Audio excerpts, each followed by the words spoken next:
एक जादुई पंखा, वो भी मेरे लिए? राज ने पंखे को ठोकते हुए कहा। शल्य राज को आए दिन इतनी चीजें देता रहता था, उसके बाद भी राज को हर बार शल्य के तोहफे को देखकर हैरानी ही होती थी। शायद उसे कभी भी किसी से भी इतना ज्यादा मिलने की उम्मीद नहीं थी, लेकिन पहाड़ी महारथी और खास तौर से शल्य इन सब में एकदम अलग था। शल्य ने लगातार हर मौके पर राज को कुछ न कुछ देकर या किसी भी तरह से राज की मदद की थी। अब जो तुम्हें समझना है तुम समझ सकते हो। इस पंखे को शल्य और कुछ जादूगरों ने कुछ सालों पहले ही बनाया था।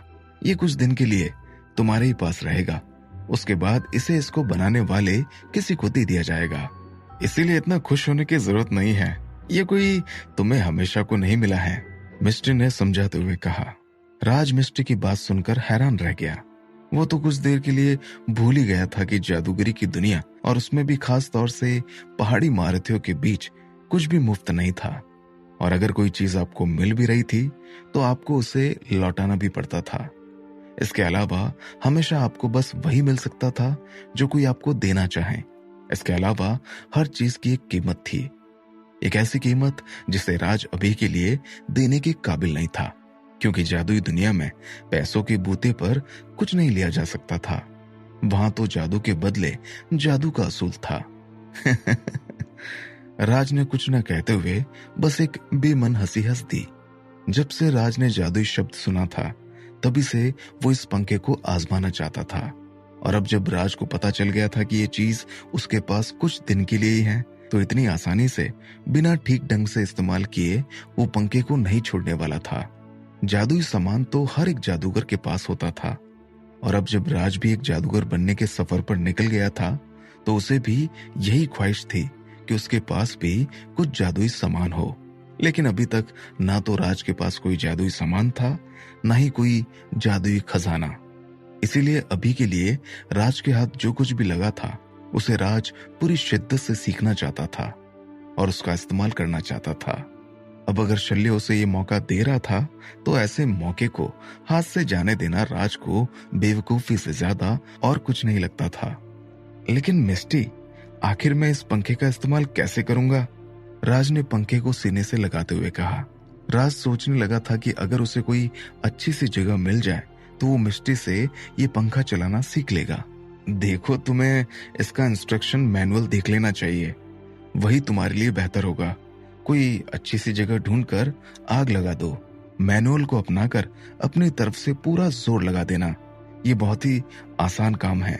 अगर तुम एक बार मैनुअल को ठीक ढंग से समझ गए तो तुमसे ये बहुत आसानी से बन जाएगा। मिस्टी ने एक कागज राज को देते हुए कहा, इंस्ट्रक्शन मैनुअल। राज इंस्ट्रक्शन मैनुअल को लेते हुए बहुत ही हैरान था। उसे ऐसा लगने लगा था कि मिस्टी ने उसे जो पंखा दिया था वो कोई जादुई पंखा नहीं, बल्कि किसी दुकान से खरीदा हुआ पंखा था। राज बहुत ही बड़ी उलझन में पड़ गया था। उसके मन में अजीब अजीब से ख्याल आने लगे थे। हाँ, एक बात और, इसे इस्तेमाल करने के बाद रिचार्ज करना मत भूलना। इसे चार्ज करने में करीब 3 घंटे का समय लगेगा। इसके बाद तुम इसे 24 घंटे तक इस्तेमाल कर सकते हो। भले इसका रन टाइम थोड़ा कम है, लेकिन तुम्हारी तरह के नौसिखिए के लिए ये काफी होगा। मिस्टी ने राज को याद दिलाते हुए कहा। हाँ, मैं समझ गया, राज ने सिर हिलाते हुए कहा। लेकिन तभी राज को लगा जैसे उसके कान बज रहे हो। उसे एक बात बड़ी अटपटी लग रही थी। चार्ज? मुझे इस जादुई चीज को चार्ज करना होगा? राज का मुंह खुला का खुला रह गया था। राज ने उस पंखे को अपनी नजरों के सामने किया और उसे ध्यान से देखने लगा। वाकई उसमें एक चार्जिंग पॉइंट था। यह देखकर राज को बहुत ही अजीब महसूस हुआ। ये कैसा अजीब सवाल है? अगर तुम इसे चार्ज नहीं करोगे तो तुम्हें एनर्जी कहां से मिलेगी?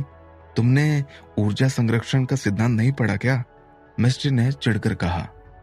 नहीं, मेरा मतलब था कि इस जादुई पंखे में कोई जादुई चीज जैसे जादुई मोती या आत्मा का पत्थर जैसी चीजें एनर्जी के तौर पर इस्तेमाल नहीं होती क्या? कुछ भी ऐसा जिसकी मदद से इसे कुछ 100 सालों तक इस्तेमाल किया जा सके? राज ने हिचकिचाते हुए कहा। आत्मा का पत्थर एक ऐसी चीज है जिससे दोबारा एनर्जी पैदा नहीं की जा सकती। दूसरी बात, ये बहुत ही कम तादाद में पाए जाते हैं और इनकी कीमतें भी बहुत ज्यादा होती हैं। अभी सबसे कम ताकत का एक आत्मा का पत्थर रक्त और कुंडलिनी की 10 बॉटल के बराबर आता है। अगर इस आम से पंखे पर आत्मा का पत्थर इस्तेमाल किया जाए तो बेबुनियाद भी इसके लिए छोटा शब्द होगा। और मुझे ये बताओ कि तुम इलेक्ट्रिसिटी की जगह आत्मा का पत्थर क्यों इस्तेमाल करना चाहते हो? मिस्टी ने हंसते हुए कहा। ठीक है, मैं समझ गया। मैं इसे चार्ज करना नहीं भूलूंगा, राज ने एक बार फिर पंखे को देखते हुए कहा। राज ने नहीं सोचा था कि किसी जादू से जुड़ी चीज को भी चार्ज करने की जरूरत पड़ती होगी, लेकिन फिलहाल उसके पास एक ऐसी चीज हाथ में मौजूद थी। आने वाले दिनों में तुम काफी फ्री रहने वाले हो, तो इस समय का इस्तेमाल तुम इस पंखे को ठीक ढंग से चलाने में कर सकते हो। अब मैं शल्य के पास वापस जाती हूँ। अगर तुम्हें कोई भी दिक्कत हो तो तुम शल्य या किसी दूसरे सीनियर से पहाड़ी मारुति में मदद मांग सकते हो, मिस्टी ने हंसते हुए कहा। ठीक है, क्या इसे बनाने वाले लोग कभी इसे बेचने के बारे में भी सोचने वाले हैं? राज ने पंखे को अच्छे से पकड़ते हुए पूछा। हाँ, शायद बाद में इसे कभी बेचा भी जाएगा, लेकिन ये ज्यादा महंगा नहीं होगा, इसीलिए तुम एक कीमत देकर इसे खरीद सकते हो। अगर तुम इस पंखे से ही इसको चलाने का ढंग सीख पाओ तो तुम इसे खरीदने के बारे में सोच सकते हो। अब तुम्हारा कोई और सवाल ना हो तो मैं जाऊं? मिस्टर ने हाथ हिलाते हुए कहा और निकलने के लिए तैयार हो गई। आजकल शल्य मिस्ट्री को खुद से दूर भेजने की कोई ना कोई वजह ढूंढी लेता था, लेकिन इस सब के बाद भी मिस्ट्री इतनी आसानी से उसका पीछा नहीं छोड़ती थी। अगर ये सब इसी तरह चलता रहा तो एक न एक दिन जरूर मिस्ट्री शल्य को अपने मास्टर की जगह अपना जादुई साथी बनाने में कामयाब हो जाएगी।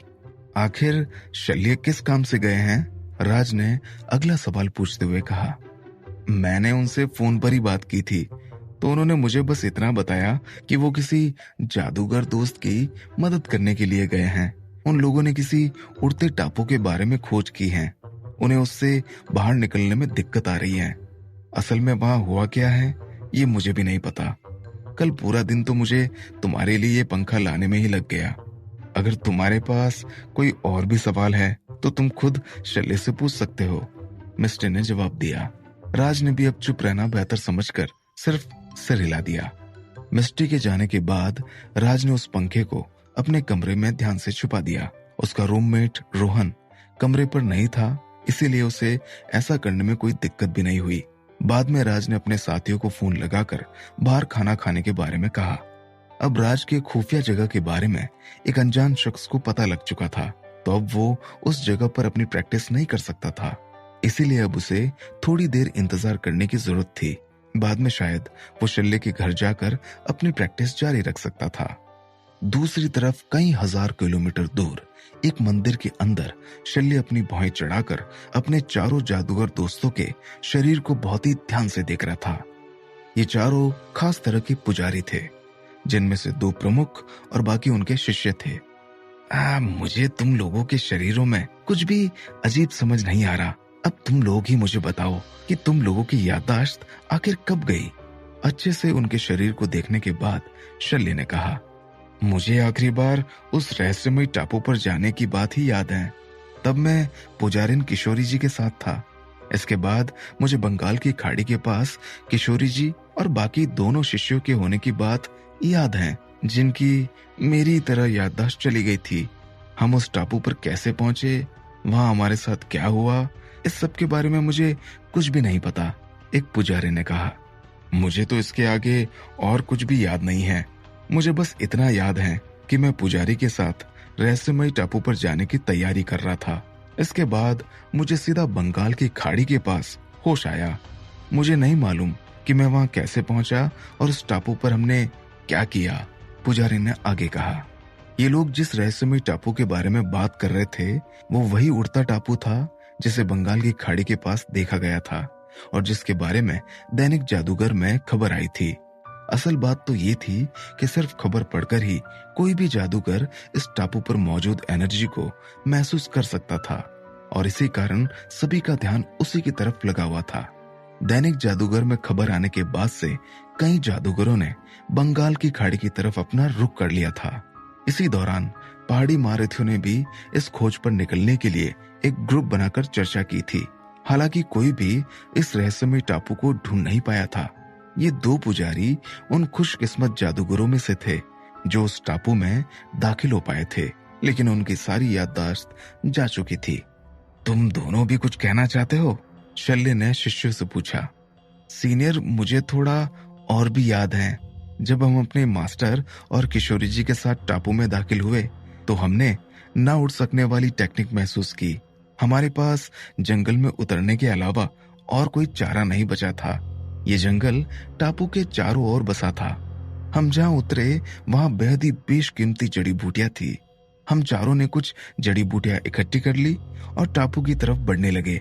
बीच में क्या हुआ इस बारे में मुझे कुछ ज्यादा याद नहीं है, लेकिन बाद में मुझे याद है कि एक भयंकर जानवर काफी देर तक मेरे पीछे भाग रहा था और इसी चक्कर में मेरा बहुत सा सामान छूट गया। इसके बाद की घटना मुझे याद नहीं है। आखिरी चीज जो मुझे याद है कि हम लोग टापू छोड़ रहे थे, ठीक जैसा मेरे मास्टर ने कहा। हमने टापू से जो कुछ भी लिया था उसमें से बस कुछ जड़ी बूटियां ही बाकी रह गई हैं, एक शिष्य ने कहा। इस शिष्य को तुम दोनों से काफी ज्यादा याद है। अब ये मत कहना कि उस टापू पर ताकत के हिसाब से याददाश्त पर असर पड़ता है, शल्य ने सोचते हुए कहा। अगर ऐसा होता तो कृपालो की याददाश्त मुझसे कई गुना ज्यादा हो गई होती। इसके अलावा मेरे शिष्य को मुझसे भी कम याद है। उसकी तो पिछले 1 महीने की याददाश्त चली गई है, किशोरी ने सिर हिलाते हुए कहा।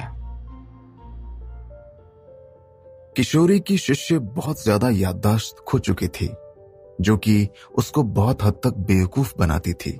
हालांकि वो पहले ही थोड़ी बेवकूफ थी। वो रहस्यमय टापू वाकई बड़ा अजीब समझ आ रहा है और उसके बारे में कुछ भी पूरे यकीन से नहीं कहा जा सकता।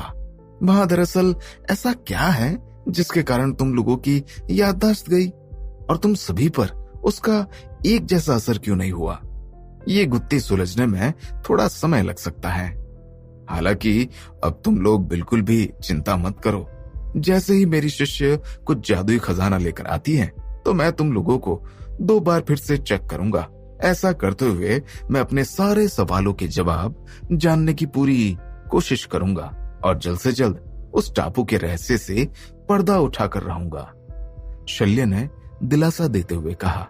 अभी वो सभी बस ऐसे ही उम्मीद कर सकते थे कि रहस्यमय टापू के कारण उनकी जो याददाश्त गई है उसका और कोई साइड इफेक्ट निकल कर ना आए, क्योंकि याददाश्त वापस लौटने की उम्मीद करना उन्हें बेकार ही लग रहा था। और इस सब के बारे में किसी को कोई भी अंदाजा न होने के कारण वो यही आस लगाए थे कि अब इसका और कोई नतीजा न निकल कर आए। किशोरी और कृपालु असल में 5वें लेवल के आत्मा के जादूगर थे। उनकी आत्मा का केंद्र सुनहरा हो गया था, इसीलिए कुछ पुराने लोग उन्हें सुनहरी आत्मा के जादूगर भी बुलाते थे। इस तरह के जादूगर काफी ताकतवर समझे जाते थे।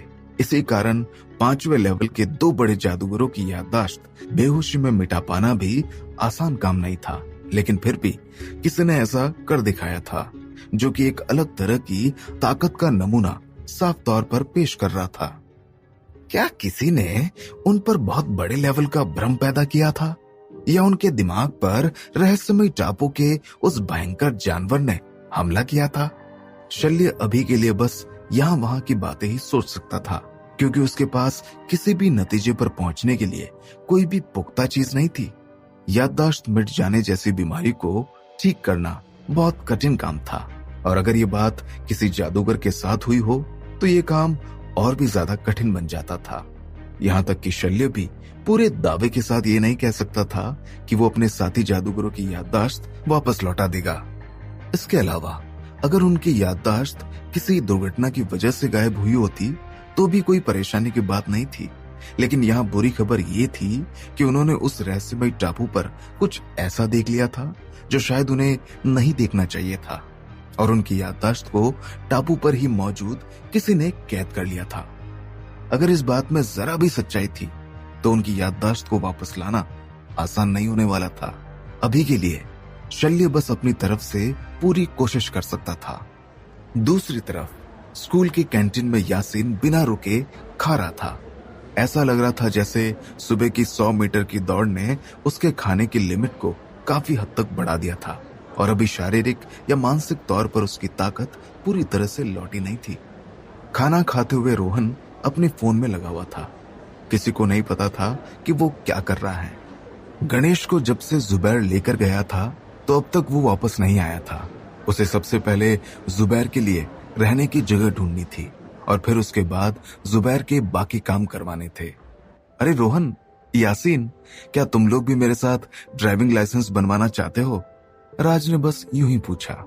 राज को अकेले कोई भी काम करना अच्छा नहीं लगता था, खास तौर से जब ड्राइविंग सीखने की बात हो तो राज को अकेले ये करने में काफी बोरियत महसूस हो रही थी। मैं अभी इस बारे में कुछ नहीं कहूंगा क्योंकि मैं काफी व्यस्त चल रहा हूं। मैं हमारी स्कूल खत्म होने के दौरान समय निकालकर ये काम कर लूंगा, यासिन ने अपना चश्मा ठीक करते हुए कहा। असल में बात तो ये थी कि यासिन ने जो प्रोग्राम बनाया था उसे बहुत पसंद किया गया था, इसीलिए उस पर उस प्रोग्राम को और बेहतर बनाने का लोड बढ़ गया था। राज, तुम ड्राइविंग सीखने के लिए तैयार हो? रोहन ने पूछा। हाँ, मैंने सारी थ्योरी पढ़ ली है और अब मैं जल्द ही अप्लाई करने वाला हूँ, राज ने जवाब दिया। ठीक है, जब भी तुम जाने लगो तो मुझे भी बता देना, मैं भी तुम्हारे साथ चलूंगा। मेरे पास अभी करने के लिए कुछ भी नहीं है और ना मेरे ऊपर किसी और चीज का लोड है, तो मैं तो कम से कम तुम्हारा साथ दे ही सकता हूँ, रोहन ने हंसते हुए कहा। असल में वो यासिन का मजाक उड़ा रहा था। रोहन के लिए ड्राइविंग लाइसेंस बनवाना बहुत ही आसान काम था क्योंकि 2 साल पहले ही उसने गाड़ी चलाना सीख लिया था। अगर तब उसकी उम्र कम ना होती तो अभी तक रोहन के हाथ में अपना लाइसेंस होता। तो हम कल ही चलते हैं। कल स्पोर्ट इवेंट का आखिरी दिन है और हम में से किसी ने भी कल पार्टिसिपेट नहीं किया है, तो इससे अच्छा कोई और मौका नहीं मिल सकता। इसके बाद हम जल्द ही थ्योरी की परीक्षा भी दे देंगे, राज ने कहा। राज को अभी खुद नहीं मालूम था कि वसीम कब वापस आने वाला था, इसीलिए वो अपनी तरफ से हरदम पूरी तरह से तैयार रहना चाहता था और जल्द से जल्द लाइसेंस बनवाना चाहता था। अब राज के पास बस 24 रक्त और कुंडलिनी की गोलियां बाकी रह गई थी, जो कि ज्यादा से ज्यादा 8 दिन तक चल सकती थी। इसीलिए राज को जल्द से जल्द और रक्त कुंडलिनी की गोलियों की जरूरत थी। वसीम को लेकर आने के बदले लम्बकरण राज को रक्त और कुंडलिनी की गोलियां इनाम के तौर पर देने वाला था।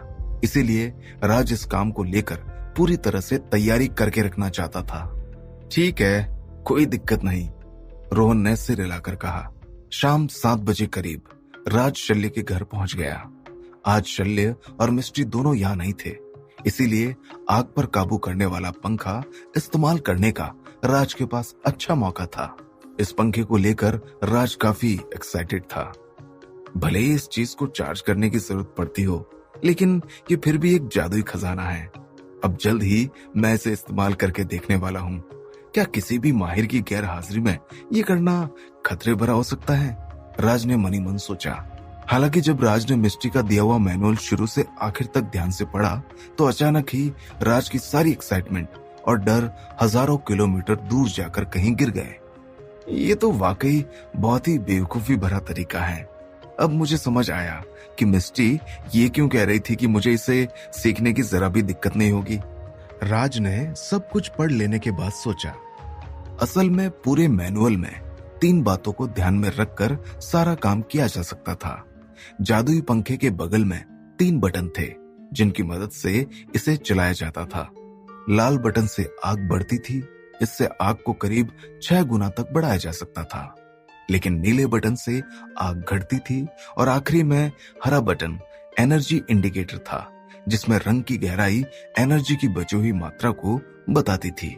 इसे जोर से दबाने पर पंखा चालू हो जाता था। इसी तरह 2 अलग अलग चीजों को एक ही बटन में डालने में बनाने वाले को थोड़ी दिक्कत तो हुई होगी। पूरे मैनुअल में इसके अलावा और कुछ भी खास नहीं था। राज को ये सब कुछ जाना पहचाना ही लग रहा था, क्योंकि उसने अभी तक बिजली के जितने भी उपकरण इस्तेमाल किए थे उनमें इसी तरह के फंक्शन हुआ करते थे, जिसका मतलब साफ था कि कोई बेवकूफ भी इन चीजों का इस्तेमाल कर सकता था। क्या जादूगरी की दुनिया में ये सारी टेक्नोलॉजी लीगल नहीं है, राज ने मनी मन सोचा। अब वो इस चीज की बुराई करते करते थक चुका था, क्योंकि चाहे खरबूजा चाकू पर गिरे या चाकू खरबूजे पर, आखिर कटना खरबूजे को ही पड़ता है। ऐसे ही ये टेक्नोलॉजी लीगल थी या इलीगल, ये टेक्नोलॉजी राज के लिए कारगर साबित हो सकती थी। मुझे अब थोड़ा ध्यान लगाकर काम करना होगा।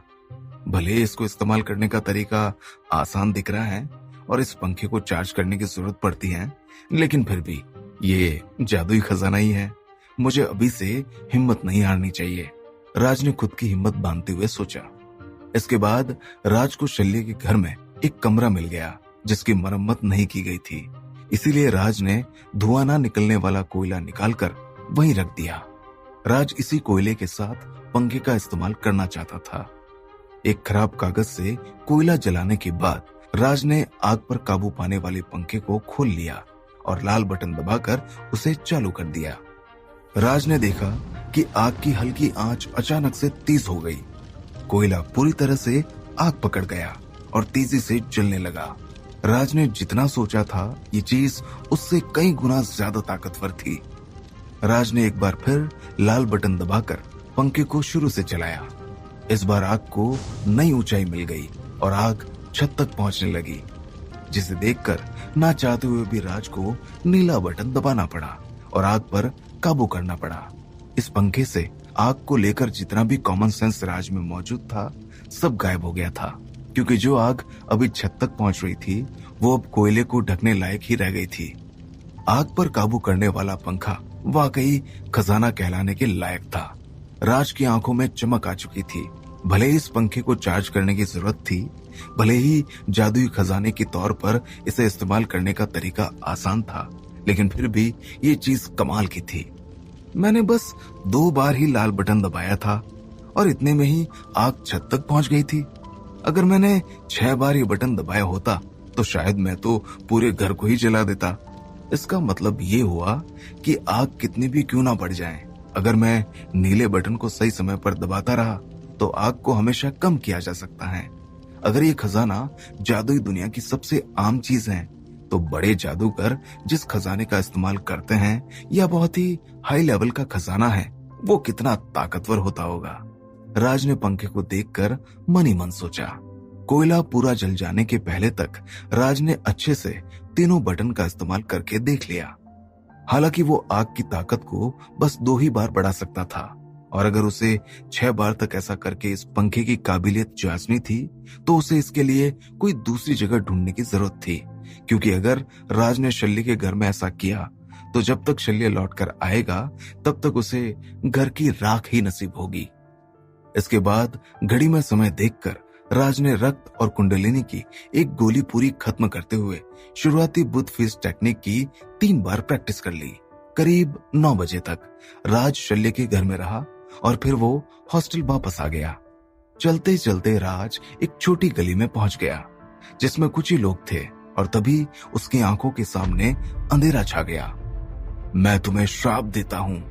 इसके तुरंत ही बाद राज को भूत की आवाज सुनाई देने लगी। क्या कलंदर वाकई भूत बनकर राज से बदला ले रहा था? आखिर राज को क्या हो रहा था? क्या वो जिंदा बच पाएगा?